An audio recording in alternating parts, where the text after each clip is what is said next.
విద్యా సంవత్సరానికి సంబంధించి 18వ తారీఖు నుంచి 30వ తారీఖు వరకు 10వ తరగతి పరీక్షలు నిర్వహించబోతున్నాము.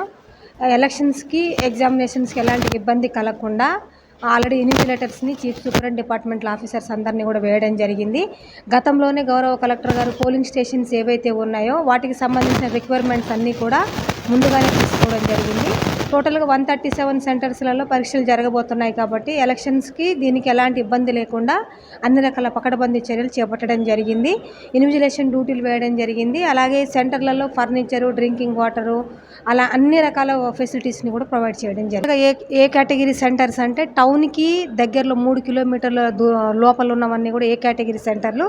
బి కేటగిరీ సెంటర్స్ అంటే ఒక 5 కిలోమీటర్స్ డిస్టెన్స్లో ఉన్నవి. సి కేటగిరీ సెంటర్స్ అంటే మనకి 8 కిలోమీటర్లు దాటి ఉన్నామన్నమాట. ఈ సి కేటగిరీ సెంటర్స్ ఏవైతే ఉన్నాయో మనకు టోటల్గా ఇక్కడ 22 సెంటర్లు ఉన్నాయి. 22 సెంటర్లలో కూడా సపరేట్గా సి సెంటర్ కస్టోడియన్స్కి ఒక కార్ అరేంజ్ చేసి ఒక పోలీస్ కానిస్టేబుల్తో డైలీ క్వశ్చన్ పేపర్స్ పంపించడంతో పాటు ఆన్సర్ స్క్రిప్ట్లు కూడా పిల్లలు రాసిన తర్వాత పోస్ట్ ఆఫీసులో పంపించడం జరుగుతుందండి.